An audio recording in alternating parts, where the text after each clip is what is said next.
Puji Tuhan, kita boleh bersorak-sorai atas puji-pujian. Dan biarlah Tuhan menimbuli pujian setiap kita semua. Kita mau siapkan hati kita. Kita mau hadir di hadapan Tuhan, mendengarkan firman Tuhan. Dipenuhi dengan kuasa Tuhan lebih lagi. Biarlah Roh Kudus itu yang menjamah setiap hati kita.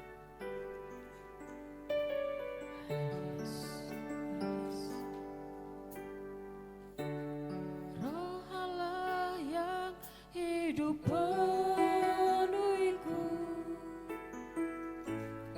Roh Allah yang hidup pulihkanku,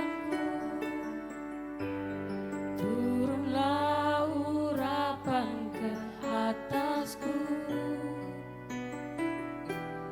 membangkitkan kuasa-Mu. Roh Allah yang hidup penuhiku, Roh Allah yang hidup pulihkanku, turunlah urapan ke atasku, membangkitkan kuasa-Mu, membebaskan hidup yang terbelenggu, memulihkan hati mereka yang terluka, serta mencelihkan mata yang buta. Jadikan hidupku alat-Mu, dipenuhi urapan baru, menyatakan kebesaran kuasa-Mu.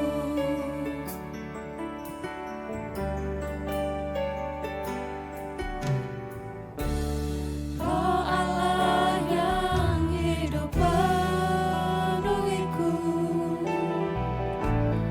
Roh Allah yang hidup pulihkanku, turunlah urapan ke atasku, membangkitkan kuasa-Mu, membebaskan hidup yang terbelenggu, memulihkan hati mereka yang terluka, serta mencelihkan mata yang buta. Jadikan hidupku alat-Mu, dipenuhi urapan baru, menyatakan kebesaran kuasa-Mu. Sedang jemaat bangkit berdiri, membebaskan hidup yang terbelenggu, memulihkan hati mereka yang terluka,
kasih Tuhan untuk urapan yang boleh kami terima pagi hari ini.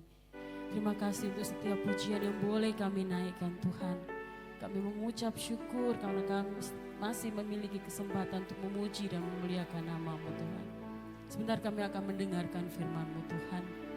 Tolong kami supaya kami bisa mengerti, memahami, dan bahkan firman-Mu boleh masuk ke dalam hati kami, menjadikan kami setiap kami pelaku-pelaku firman-Mu.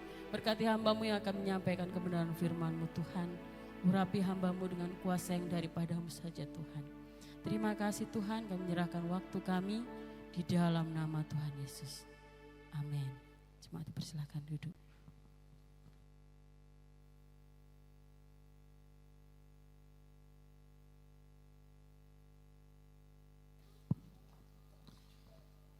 Salam Bapak Ibu. Hari ini untuk kesekian kalinya kita bisa bersama-sama merayakan hari Pentakosta ya. Kata Pentakosta sebetulnya adalah ke-50 ya, hari ke-50 dari kenaikan Tuhan Yesus. Dan gereja memaknai hari Pentakosta itu sebagai hari pencurahan Roh Kudus. Dan gereja sampai hari ini mengingat akan hari Pentakosta. Tetapi kalau dalam pemikiran kita, dalam konsep kita bahwa hari ini adalah hari pencurahan Roh Kudus, itu sebetulnya adalah kekeliruan yang sangat besar karena pencurahan Roh Kudus itu telah terjadi sekitar 2000 tahun yang lalu.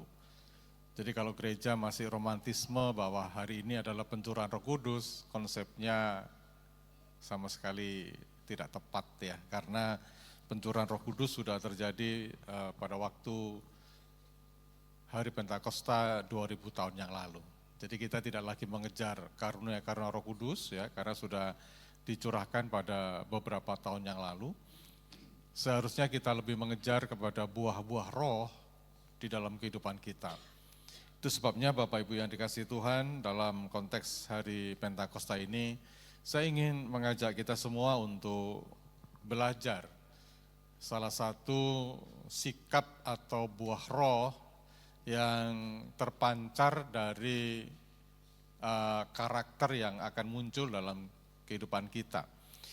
Hari ini kita akan belajar tentang kerendahan hati dari pribadi Roh Kudus. Kerendahan hati adalah pancaran dari buah roh tentang pengendalian dan kesabaran. Dan apa yang dimaksud dengan kerendahan hati? Banyak orang kadang-kala memiliki pemikiran yang keliru, konsep yang keliru tentang kerendahan hati. Kerendahan hati bukan kerendahan diri, kerendahan hati bukan minder, bukan inferiority complex ya. Kerendahan hati adalah bagaimana sikap kita ini mengetahui apa keterbatasan dan kelebihan yang kita miliki. Jadi kerendahan hati adalah sikap diri kita, mindset kita yang paham apa sih sebetulnya kelemahan yang saya miliki, dan sekaligus bersama dengan itu kita juga paham tentang kelebihan yang kita miliki. Dengan konsep pemahaman seperti ini, maka karakter perilaku kita menjadi lebih sehat karena tahu bahwa kita nggak boleh sombong, tapi sekaligus tidak boleh minder dan rendah diri. Bapak Ibu yang dikasihi Tuhan, kenapa judulnya tentang belajar kerendahan hati? Karena kerendahan hati ini bukan karunia yang tiba-tiba muncul dalam kehidupan kita, Bapak Ibu. Ada banyak sikap perilaku dalam hidup ini yang seharusnya menjadi pembelajaran kita terus-menerus. Begitu kita bertobat, terima Tuhan, enggak otomatis kita menjadi pribadi yang rendah hati. Ya kan? Bahkan mungkin kesombongan itu masih seringkali muncul dalam sikap kita. Nah, saya ingin sampaikan beberapa hal tentang sebelum kita masuk ke dalam pembahasan mengenai firman Tuhan, bagaimana tentang bicara karakter Bapak Ibu. Nah, banyak orang agak sedikit keliru mungkin memahami tentang karakter karena seringkali kita menemukan ada beberapa istilah yang sering kita dengar, yaitu misalkan apa itu temperamen, apa itu karakter, apa itu kepribadian, dan itu seringkali tumpang tindih nggak jelas. Ya, saya kan berikan ada satu gambar yang bisa kita lihat apa sih perbedaan antara temperamen, karakter, dan kepribadian. Kalau Bapak Ibu melihat gambar ini, pada bagian yang tengah, itulah yang disebut dengan temperamen. Temperamen ini kalau dalam bahasa psikologi disebut sebagai sesuatu yang terberi, yang ada dalam diri kita dari sononya. Dari mana munculnya temperamen? Dari genetik kita, dari DNA kita. Jadi begitu kita lahir, kita itu punya temperamen. Ada sekitar 6 atau beberapa temperamen yang dinyatakan oleh seorang psikolog kuno ya, namanya Hippocrates itu, tetapi kemudian dimodernkan menjadi 3 bagian, introvert, ekstrovert, dan ambivert. Itu adalah temperamen. Temperamen nggak bisa berubah Bapak Ibu. Ya, kalau orang itu dari sononya cerewet, ya, sampai dipanggil Tuhan pulang kedua kali dia tetap cerewet, nggak bisa berubah. Kalau orang itu pendiam, ya, saya ini tipe pendiam Bapak Ibu ya, nggak banyak omong gitu kan ya, itu kan terus begini gitu loh, nggak bisa berubah. Orang itu senang membantu orang, itu temperamen. Nah, saya kasih contoh misalkan, ada orang yang banyak ngomong, temperamen yang gak bisa berubah misalkan banyak ngomong. Tapi ada orang yang banyak omong, omongannya itu menyenangkan, tetapi ada juga orang yang banyak omong, tapi omongannya itu menjengkelkan. Pertanyaannya, dari mana munculnya 2 jenis ini? Orang ini sama-sama punya temperamen yang banyak omong, tapi yang satu omongannya itu menyenangkan orang lain, yang satu omongannya menjengkelkan. Nah, ketika kita sudah mendefinisikan ini omongan yang menjengkelkan, ini omongan yang menyenangkan, itu kita sudah bicara mengenai karakter. Nah, karakter ini yang membuat, namanya karakter itu kan sebetulnya adalah sesuatu yang menjadi beda, mark, karakter, sesuatu yang membedakan Anda dengan yang lain. Nah, orang itu sama-sama, seperti saya bilang tadi, sama-sama pinter ngomong, suka ngomong. Tapi karakternya membedakan, ini banyak omong yang menjengkelkan, ini banyak omong yang menyenangkan. Nah, ketika kita sudah membedakan menyenangkan dan menjengkelkan, itu bicara tentang karakter. Pertanyaannya begini sekarang, dari mana munculnya karakter? Kalau temperamen adalah sesuatu yang terberi, genetik kita. Kalau karakter itu dari mana? Karakter itu dalam bahasa psikologinya disebut sesuatu yang diberi, bukan yang terberi, yang diberi. Artinya apa? Mendapatkan model itu, jenis itu dari hasil pergaulan kita, dari hasil pembelajaran kita, dari hasil lingkungan kita. Jadi karakter adalah sesuatu yang kita dapatkan dari proses belajar di sekitar kita. Itu karakter. Makanya Paulus pernah menuliskan begini Bapak Ibu, ya, jangan sesat. Pergaulan yang buruk merusak kebiasaan yang baik. Jadi karakter itu kita temukan dari hasil pembelajaran. Dengan siapa kita bergaul, dengan siapa kita berteman, dengan siapa kita menimba ilmu, itu membentuk karakter kita. Makanya Bapak Ibu ya, banyak orang memilih sekolah, itu tidak asal anaknya itu belajar, tapi juga memilih lingkungan.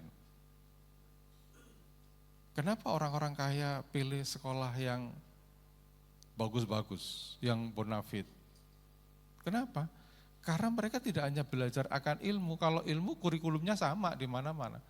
Tetapi situasi lingkungannya, ya kan, komunitasnya itu beda antara sekolah yang satu dengan sekolah yang lain. Kenapa? Karena itu membentuk karakter.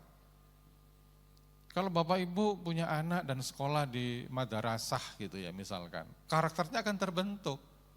Pasti model nafas daripada pendidikan itu akan mewarnai pendidikan anak Bapak Ibu. Sebaliknya kalau Bapak Ibu punya anak disekolahkan di sekolah Kristen misalkan, maka karakternya akan terbentuk menjadi karakter Kristen, karena karakter itu hasil dari pembelajaran. Nah, temperamen dan karakter itulah yang kemudian membentuk kepribadian seseorang. Kepribadiannya model kayak apa, itu hasil dari perpaduan antara temperamen dan karakter. Nah, kita kembali kepada judul yang tadi Bapak Ibu. Belajar kerendahan hati dari pribadi Roh Kudus.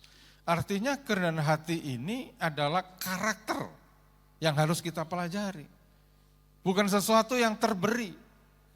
Bukan oleh karena kita dicurahkan Roh Kudus, kemudian berbahasa roh, bla bla bla bla bla gitu, otomatis kita rendah hati. Enggak begitu. Kerendahan hati adalah proses yang harus kita pelajari. Dan ini yang akan menjadi pembentuk daripada karakter kita. Itu sebabnya kalau judulnya tentang belajar kerendahan hati, artinya kita sedang berusaha untuk memiliki karakter yang rendah hati, agar menjadi pribadi yang menyenangkan. Konsep awalnya begitu. Itu sebabnya Bapak Ibu, mari kita melihat Alkitab yang kita akan baca ya di dalam Yohanes 16 ayat 13 sampai yang ke-15 ya. Supaya kita bisa memiliki karakter rendah hati sebagaimana yang dimiliki oleh Roh Kudus. Yohanes 16 ayat 13 sampai ke-15 saya akan bacakan. Tetapi apabila Ia datang, yaitu Roh kebenaran, Ia akan memimpin kamu ke dalam seluruh kebenaran. Sebab Ia tidak akan berkata-kata dari dirinya sendiri, tetapi segala sesuatu yang didengarnya, itulah yang akan dikatakannya, dan Ia akan memberitakan kepadamu hal-hal yang akan datang. Ia akan memuliakan Aku, sebab Ia akan memberitakan kepadamu apa yang diterimanya daripada Aku. Segala sesuatu yang Bapa punya adalah Aku punya. Sebab itu Aku berkata, Ia akan memberitakan kepadamu apa yang diterimanya daripada Aku. Sidang jemaat yang dikasihi oleh Tuhan, dari teks yang kita baca, kita akan belajar tentang bagaimana sih memiliki karakter rendah hati sebagaimana yang Roh Kudus miliki.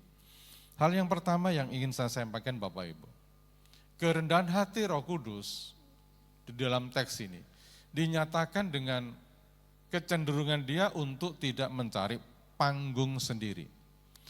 Coba perhatikan ayat yang ke-13 ini. Tetapi apabila Ia datang, yaitu Roh kebenaran, Ia akan memimpin kamu ke dalam seluruh kebenaran, sebab Ia tidak akan berkata-kata dari dirinya sendiri dan seterusnya. Ayat ini memberikan penjelasan kepada kita bahwa cara kerja Roh Kudus, dia tidak berinisiatif atas dirinya sendiri. Dia tidak memiliki motivasi untuk membanggakan dirinya sendiri. Dia tidak mencari kemuliaannya sendiri. Tetapi firman Tuhan mengatakan, dia hanya berkata-kata menyampaikan sesuatu ya yang dia terima dari Kristus. Itu sebabnya dikatakan ia tidak akan berkata-kata dari dirinya sendiri. Bapak Ibu, kalau kita juga pernah membaca di dalam Yohanes 5 ayat yang ke-19, ya, Yohanes 5 ayat yang ke-19, Bapak Ibu bisa catat untuk dibaca di rumah. Yohanes 5 ayat 19, Tuhan Yesus juga pernah berkata begini, anak tidak dapat mengerjakan sesuatu dari dirinya sendiri, kecuali dari Bapa. Nah saudara, dalam konteks yang pertama, Roh Kudus mengajar kepada kita bahwa di dalam menjalankan karyanya, menjalankan pelayanannya, menjalankan tugasnya di muka bumi ini, Roh Kudus tidak memiliki upaya untuk mencari panggung sendiri. Saudara, kalau kita melihat hari ini, ya kan, banyak orang senang untuk mencari panggung buat dirinya sendiri. Kalau boleh kita lihat, mengamati ya, sekarang media sosial itu kan begitu gencar, ada di mana-mana ya. Anda begitu buka HP, Anda bisa melihat berita-berita hari ini, dan kebanyakan berita-berita hari ini itu kan sering menonjolkan seseorang yang memiliki banyak kelebihan. Bahkan kalau boleh saya bilang, hari ini banyak orang itu memiliki gangguan yang disebut dengan NPD, Narcissistic Personality Disorder, gangguan kepribadian narsistik. Nah, sebetulnya Bapak Ibu, setiap kita itu memang punya kecenderungan ingin mendapatkan penghargaan, ingin mendapatkan sanjungan pada dasarnya, setiap kita kok. Tetapi orang yang memiliki gangguan yang disebut dengan NPD, Narcissistic Personality Disorder, itu kebutuhan untuk menerima sanjungan, menerima penghargaan itu melampaui batas gitu loh. Jadi kemana-mana dia selalu kepingin menjadi orang yang dihargai, menjadi orang yang merasa dirinya itu selalu hebat dan sebagainya. Orang ini memiliki filosofi, kalau tidak ada saya, tidak akan berjalan seperti itu. Di organisasi misalkan, dia akan berpikir bahwa kalau tidak ada saya, organisasi ini tidak berjalan. Dalam pelayanan misalkan, dia akan berkata, kalau tidak ada saya, pelayanan ini tidak berjalan. Kalau tidak ada saya, ini dan sebagainya nggak bisa jalan. Itu adalah orang-orang yang sebetulnya memiliki gangguan NPD. Dan orang itu adalah orang yang selalu mencari panggung sendiri. Orang lain kalau boleh disingkirkan, yang penting saya yang menonjol gitu loh. Nah, ketika saya merenungkan akan teks ini dan menemukan kalimat tidak mencari panggung sendiri, saya ingat kisah yang sangat fenomenal pada sekitar tahun 2018. Ya. Panggung Asian Games tahun 2018 itu pertunjukan spektakuler kolosal di era zaman Presiden Jokowi. Menjadi sanjungan, pujaan, ya, kekaguman dari bangsa-bangsa yang lain. Kalau saudara masih sedikit ingat ya, panggung Asian Games tahun 2018 ini, penyanyi utamanya itu namanya adalah Via Valen. Pasti ada yang tahu kan ya, Via Valen. Sayang gitu lagunya kan ya. Tapi pas dalam ini enggak nyanyi lagu sayang ya. Lagu yang dinyanyikan kalau tidak salah pada acara ini adalah Meraih Bintang. Lagunya bagus sekali. Dan kemudian ketika Via Valen menyanyikan lagu Meraih Bintang itu, Pak Jokowi hadir di tengah-tengah penonton yang berkerumun itu dan lensa kamera menyorot agak cukup lama Pak Jokowi. Dan Pak Jokowi kemudian melakukan gerakan seperti orang yang mendayung. Itu sensasional sekali, meledak ya, popularitas Pak Jokowi semakin menaik dan sebagainya. Pertanyaannya sederhana, siapa yang bikin panggung semegah ini? Siapa yang mendesain? Siapa yang membuat acara semegah, seluar biasa ini? Dia tidak pernah tampil di panggung itu. Tidak memberi kata sambutan, ya kan? Tidak menyanyikan lagu di panggung itu, dan bahkan dia tidak pernah naik ke atas panggung itu ketika acara itu berlangsung. Orang yang sangat kreatif itu namanya adalah Wisnu Tama. Dengan panggung yang megah, yang spektakuler, yang luar biasa. Tetapi orang yang namanya Wisnu Tama ini tidak mencuri panggung. Dia tahu bahwa acara ini tokoh utamanya adalah Presiden Jokowi sebagai tuan rumah. Dan dia juga tahu penyanyi utamanya adalah Via Valen. Dia cukup di balik layar. Dia tidak lagi menjadi sosok yang ada di depan. Nah, ketika saya melihat hal ini, inilah contoh seseorang yang tidak ribut untuk mencari panggung sendiri. Dia tahu posisinya di mana. Dia tahu dia harus berperan sebagai apa. Dia tahu apa yang harus dia lakukan. Ini pembelajaran dari Roh Kudus di dalam konteks kerendah hatian.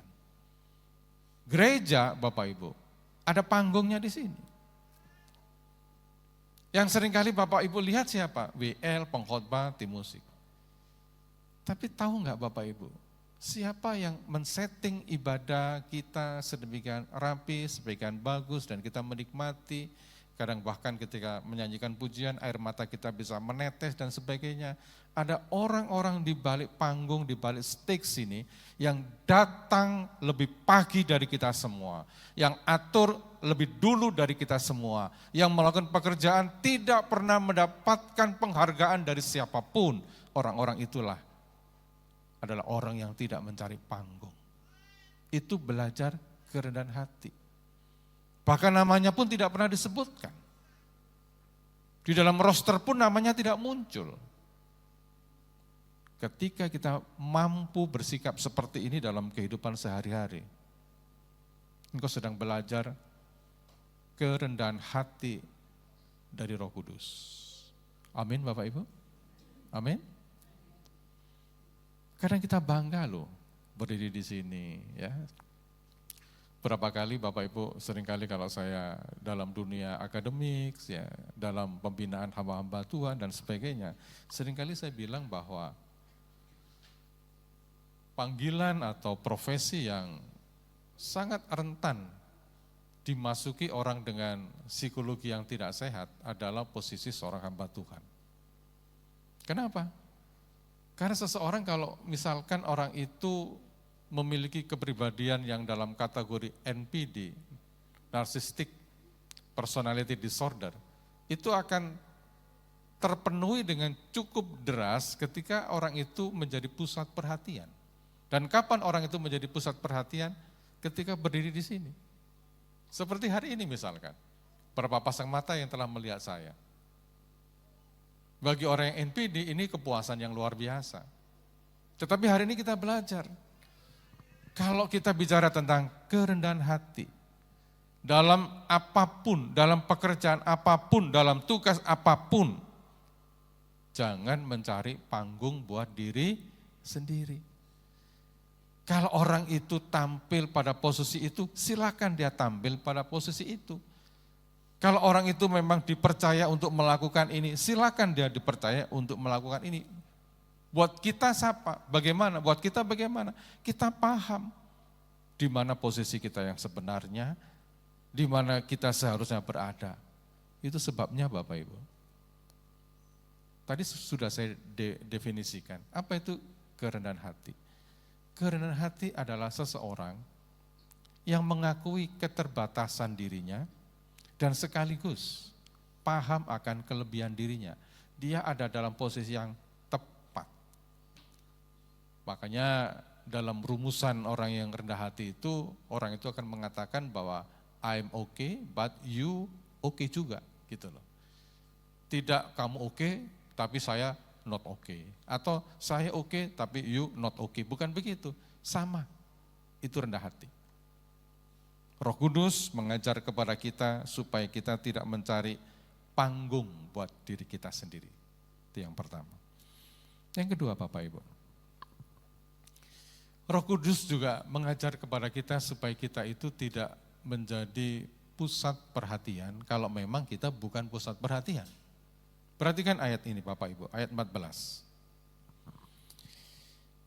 Ia akan memuliakan aku, sebab ia akan memberitakan kepadamu apa yang diterimanya daripadaku. Ia ini siapa? Roh Kudus.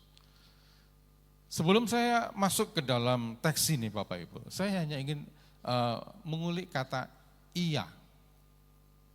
Ia ini kan menunjukkan kata itu menunjuk kepada sebuah pribadi, ya kan? Bukan sesuatu yang tidak berpribadi, bukan sesuatu yang impersonal. Kenapa? Karena banyak kali orang Kristen menganggap Roh Kudus itu adalah oknum yang impersonal. Roh Kudus adalah oknum yang tidak berkepribadian gitu loh. Sehingga mereka beranggapan bahwa Roh Kudus itu sekedar kuasa, sekedar tenaga, sekedar power, ya. Seperti misalkan kita melihat di dalam Kisah 1 ayat ke-8, ya. Satu kali engkau akan menerima kuasa kalau Roh Kudus turun ke atas kamu. Sehingga gambaran Roh Kudus itu digambarkan sebagai sesuatu yang tidak personal, yang tidak berpribadi, sekedar kuasa. Nah kalau sekedar kuasa, maka doa-doa kita itu akan menjadi semacam mantra. Mungkin Bapak Ibu pernah mendengar cerita 1001 malam, pemeran utamanya namanya Alibaba, ya kan? Alibaba itu pemuda yang cerdik ya, terampil gitu. Nah satu kali Alibaba ini lagi berjalan-jalan dan kemudian dia melihat ada serombongan perampok yang membawa harta benda yang luar biasa. Dan si Alibaba kepingin tahu apa yang akan dilakukan para perampok ini, dia ngintip. Dan apa yang terjadi Bapak Ibu? Si perampok ini kemudian berdiri di sebuah gua yang besar, tertutup batu yang berat gitu ya. Kemudian ketika si Alibaba ini mengintip, ya kan, perampok itu kemudian mengucapkan kata mantra. Simsalabim, abragadabra, buka pintu gua ini. Betul, buka. Si penyamun masuk, meletakkan segala harta kekayaan, kemudian keluar lagi. Alibaba ini kan pemuda yang cerdik. Oh sekarang saya tahu, untuk masuk gua itu ada passwordnya, ada kodenya. Apa passwordnya? Ya kan? Simsalabim, abragadabra.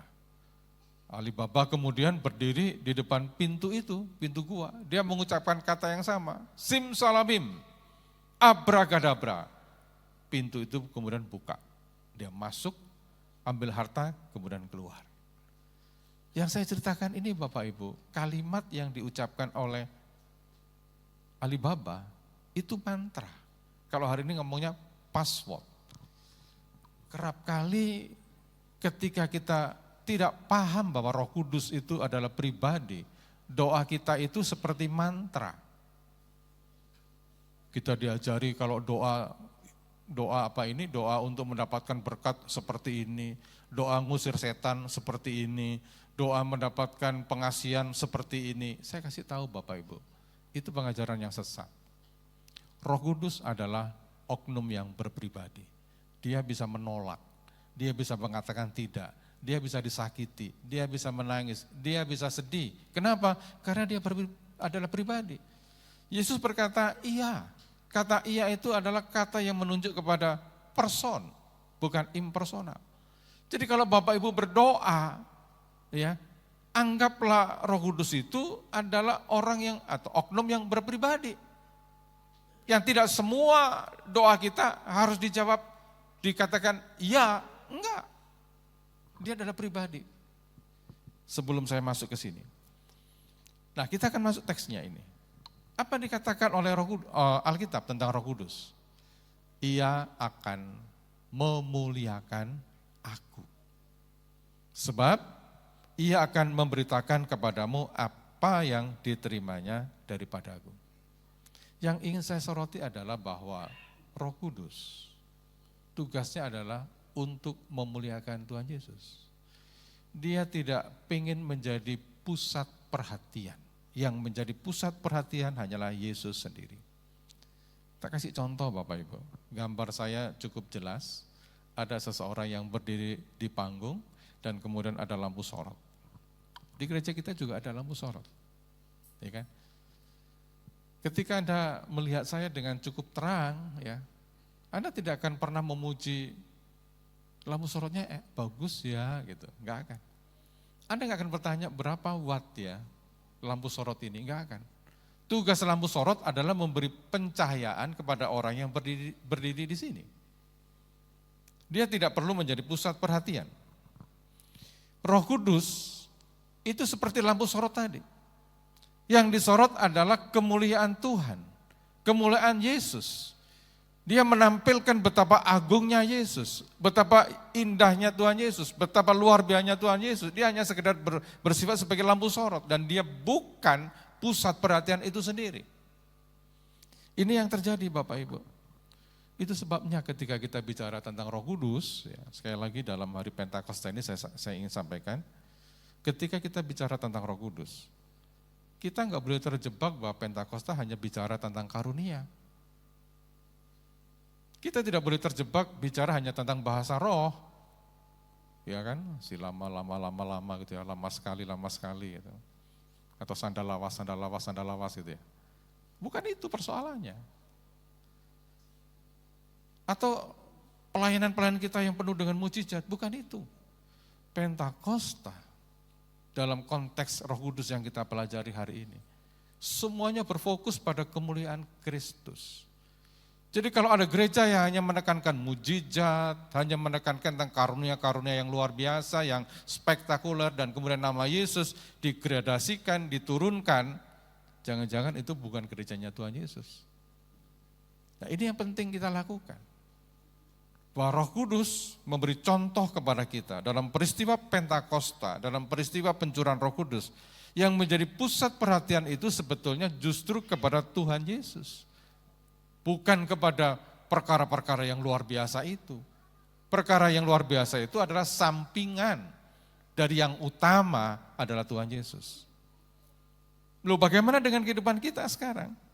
Di dalam pelayanan kita. Kita mestinya juga begitu, tidak perlu kita menjadi pusat perhatian kok. Tidak perlu kita yang mendapat sorotan lampu dan sebagainya, enggak perlu. Kemuliaan itu hanya bagi Tuhan Yesus. Amin. Ada satu cerita dalam Alkitab Bapak Ibu yang perlu kita renungkan dalam konteks ini. Satu minggu sebelum Tuhan Yesus disalibkan, Tuhan Yesus itu berjalan menuju ke Yerusalem. Kemudian Yesus memerintahkan kepada murid-muridnya, carikan saya keledai yang masih muda untuk saya naiki, saya tunggangi sebagai kendaraan untuk saya masuk ke Yerusalem. Nah, kemudian murid-murid mencarikan keledai yang masih muda, artinya keledai yang belum berpengalaman, keledai yang belum pernah dinaikin oleh orang, keledai yang baru berkarya, belum punya pengalaman, didapatkanlah keledai itu. Diambillah keledai itu oleh Tuhan Yesus. Kemudian Tuhan Yesus menunggangi, mengendarai keledai itu untuk masuk ke Yerusalem. Dari Yeriko masuk ke Yerusalem. Di sepanjang perjalanan Alkitab bilang apa Bapak Ibu? Ketika Yesus masuk ke kota Yerusalem, ya, ratusan orang mengeluh-elukan Yesus. Tangannya memegang daun palem dan kemudian bersorak-sorak, Hosana, Hosana anak Daud.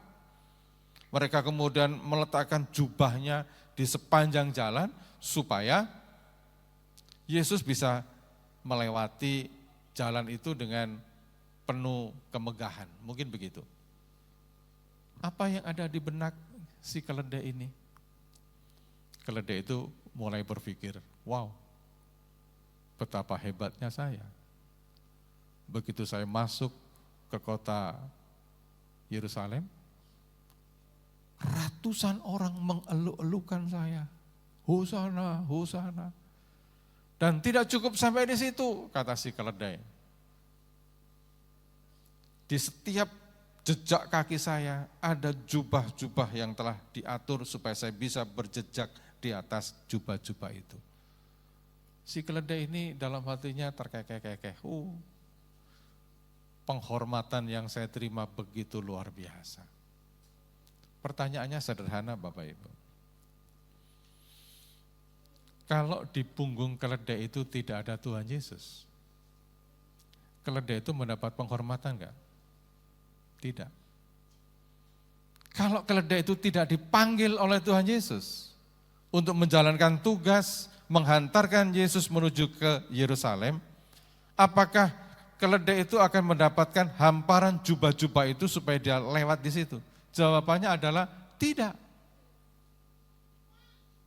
Tapi kenapa Si keledai ini salah persepsi bahwa dia yang mendapat penghormatan, dia yang mendapat elu-eluan, dia yang disambut dan sebagainya. Sederhana, itu keledai yang tidak tahu diri. Nah kadangkala Bapak Ibu, ketika kita melakukan pelayanan-pelayanan dan banyak orang terberkati oleh pelayanan kita, banyak orang senang dengan pelayanan kita, tiba-tiba muncul kesombongan dalam hati kita dan berkata, oh hebatnya saya adalah hamba Tuhan yang diurapi, saya adalah orang yang luar biasa dan sebagainya, bla bla bla bla. Dia nggak tahu bahwa semua yang dia dapat semata-mata oleh karena engkau melakukan tugas pelayanan dari Tuhan Yesus. Ini yang harus penting dalam kehidupan ini Bapak Ibu. Secara pribadi saya harus banyak belajar terkait dengan Roh Kudus supaya kita terhindar untuk kepingin menjadi pusat perhatian. Ya kan? Sesuatu yang harus kita terus belajar ya, supaya peran kita hanyalah sebatas lampu sorot demi kemuliaan Kristus. Amin Bapak Ibu. Ya. Jangan kita yang mencari kemuliaan. Kemuliaan itu hanya dimiliki oleh Tuhan Yesus. Kita sekedar alat-alat untuk kemuliaan Tuhan Yesus. Kita perlu belajar untuk tidak menjadi pusat perhatian di dalam setiap aspek pelayanan kita.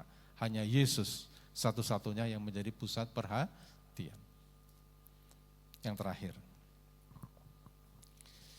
kerendahan hati Roh Kudus dinyatakan dengan kesediaan dia untuk tidak menimbun apa yang dia dapat dari Tuhan tetapi mengalirkannya. Coba kita lihat ayat yang ke-15, perhatikan baik-baik.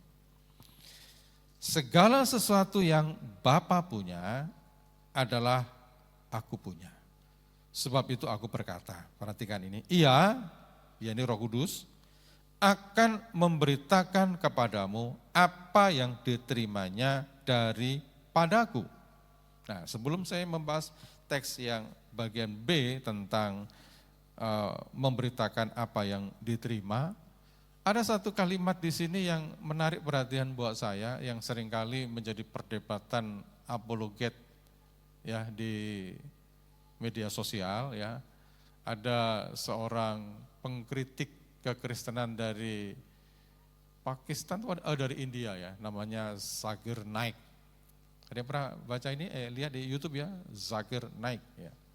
Nggak tahu naik kemana. Dia selalu berkata bahwa mana sebutkan buat saya satu ayat saja yang mengatakan Yesus berkata, aku adalah Tuhan, maka saya akan menjadi orang Kristen. Oh itu udah seluruh dunia ngomong kayak begitu sih saya kira. Ada ayat yang banyak yang menceritakan bahwa Yesus menyebut diri Tuhan itu banyak. Cuma saya ingin menyoroti ayat yang ke-15 ini, perhatikan baik-baik. Coba kita belajar secara etimologi ya. Dikatakan begini, segala sesuatu yang Bapa punya adalah aku punya. Ketika Yesus berkata semua yang dimiliki Bapa itu juga aku punya. Artinya apa? Yesus sedang mengatakan bahwa dia setara dengan Bapa. Dia adalah Allah itu sendiri. Dan kata-kata itu keluar dari mulut Yesus sendiri. Dikatakan segala sesuatu yang Bapa punya adalah aku punya.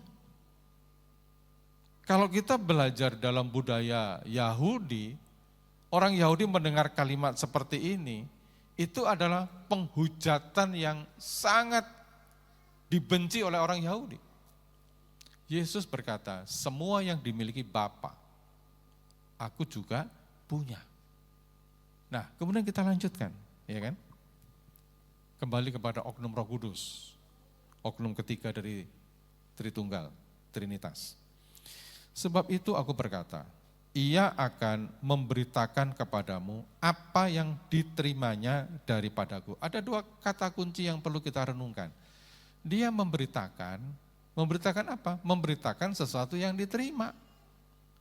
Ya kan? Apa yang dia terima, dia beritakan. Apa yang dia terima, dia berikan. Itu sebabnya karakter ketiga dari kerendahan hati yang kita pelajari dari Roh Kudus adalah Roh Kudus itu tidak pernah menimbun berkat dari Tuhan, tetapi mengalirkan berkat itu kepada banyak orang. Saudara, Dalam dunia yang semakin hedonis ini ya, semakin mengutamakan kenikmatan, mengutamakan sesuatu yang nyaman, yang enak gitu ya. Ada banyak orang yang sulit untuk memiliki karakter ini, mengalirkan berkat yang dari Tuhan. Salah satu tanda karakter Roh Kudus adalah kemampuan seseorang untuk tidak menimbun berkat, tetapi mengalirkan berkat kepada banyak orang. Saya akan kasih contoh Bapak Ibu ya. Ada 2 laut di Israel yang bisa menjadi contoh dengan baik ya, tentang bagaimana kita menjadi penimbun atau penyalur. Yang pertama adalah Danau Galilea. Danau Galilea ini seringkali juga disebut Laut Tiberias. Jadi sama-sama disebut laut.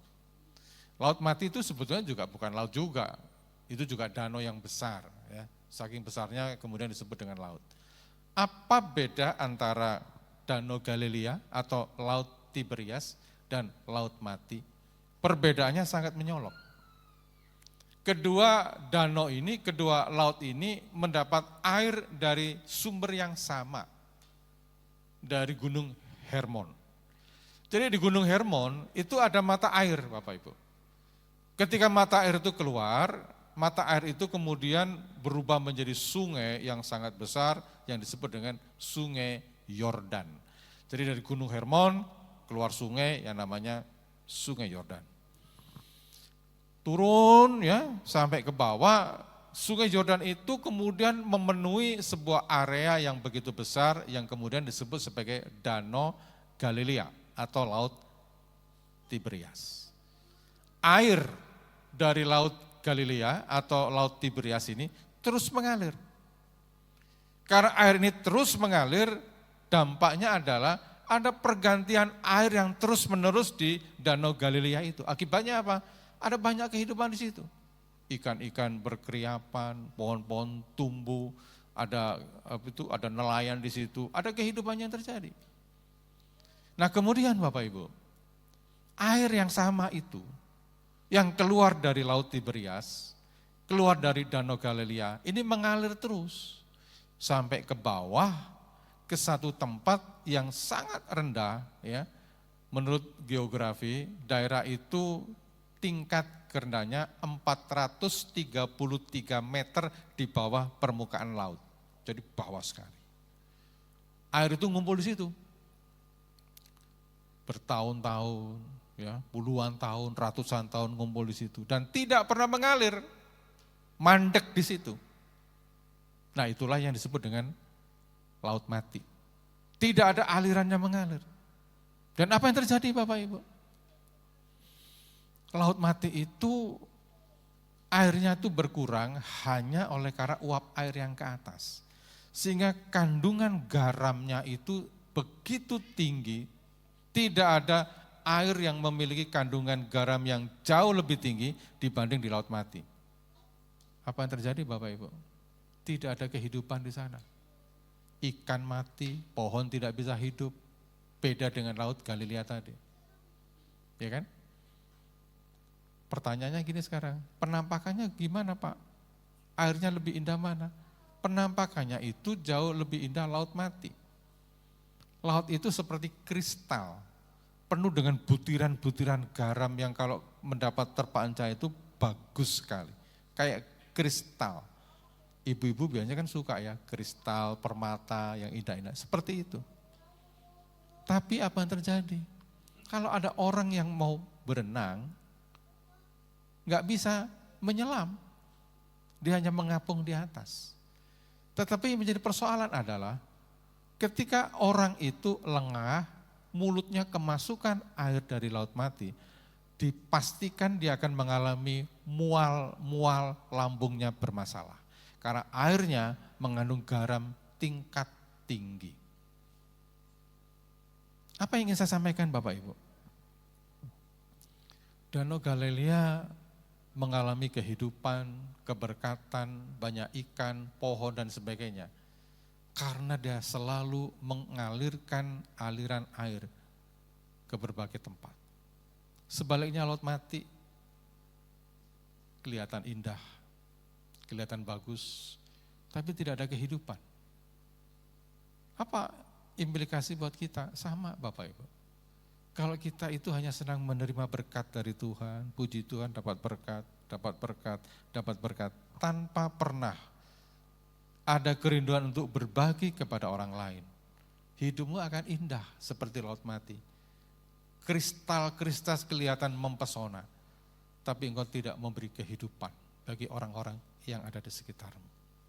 Roh Kudus, Bapak Ibu, mengajarkan kepada kita agar kita itu bukan penimbun berkat, tapi kita menjadi penyalur berkat. Seberapapun berkat yang kita terima, besar, kecil, cukup, sedang, ada tugas dalam diri kita untuk menyalurkan berkat itu kepada orang yang membutuhkan yang di sekitar kita. Amin. Belajar, karena gak semua orang bisa menjadi penyalur berkat. Kita itu punya kecenderungan untuk menjadi pelit, kikir, mementingkan diri sendiri, egois, individualistik, dan lain sebagainya. Pentakosta mengajar kepada kita supaya kita bisa menjadi penyalur berkat. Supaya kehidupan kita tidak seperti laut mati, tapi seperti danau Galilea yang penuh dengan kehidupan. Saya undang tim musik untuk mempersiapkan diri. Silakan. Ada satu hal yang menjadi refleksi diri kita Bapak Ibu. Coba kita lihat baik-baik refleksi diri kita, supaya kita paham. Yang pertama Bapak Ibu, ya kan?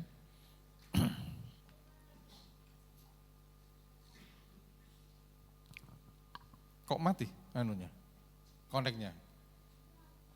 Saya akan bacakan aja, untuk refleksi diri kita Bapak Ibu. Itu yang pertama. Apakah kita tersinggung jika pelayanan kita tidak dilihat orang?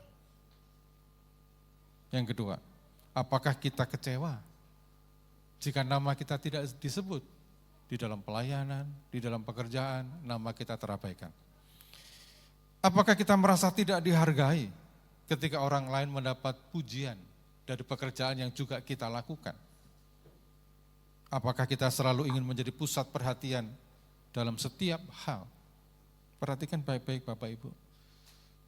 Jika semua pertanyaan itu jawabannya adalah ya, maka kehidupan kita sangat jauh dari kerendahan hati Roh Kudus. Biarlah kita terus belajar rendah hati, seperti Kristus, seperti Roh Kudus yang memberikan contoh kepada kita tentang kerendahan hati. Mari kita bangkit berdiri Bapak Ibu.